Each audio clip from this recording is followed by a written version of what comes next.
Hello, and welcome to another Rouge unit of the week. And today we're taking a look at the SS-Legionari. So the SS, as you may know, had quite a lot of foreign volunteer units. Pretty much any country at the Axis liberated or allied with had some contingent of SS volunteers, such as Finnish, Latvian, Estonian, French, and of course, Italian volunteers. The SS-Legionari in-game are essentially representing the 500 or so Italians who were recruited into the 17th SS Panzer Grenadier Division. They were known to be rather diehards, quote-unquote, and would fight pretty ferociously during the Normandy campaigns. In-game, the SS-Legionari are a 20-point rifle squad available exclusively to the 17th SS Division, and they have 4 weapons. The weapon loadout is 4 Beretta submachine guns, 4 G43, 5 Panzerfaust, and 2 Molotov cocktails, a rather diverse armament.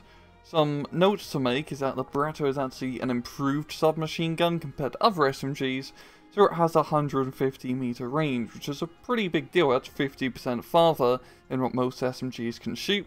Semi-automatic rifles are lovely, Panzerfaust, great at knocking out tanks, and you have quite a few of them, and Molotovs are really quite useful at knocking out infantry at close range.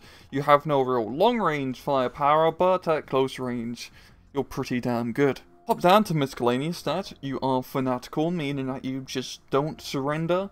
You have 8 guys in a squad with good optics, very good stealth, and heavy cargo space. So in battle, the SS-Legionari, I think a good description is a better version of the Stormtrooper squads. A smaller, albeit with the SS-Legionari, slightly bigger squad, which are not that great in direct firefights, but at close range, especially in ambush positions, you can do a pretty damn good job. And Legionaries are just even better at that role. At close range, the Berettas and Molotovs will just absolutely trounce anyone who dares get close, even if they're superior or Avtomachiki squads, which is quite nice.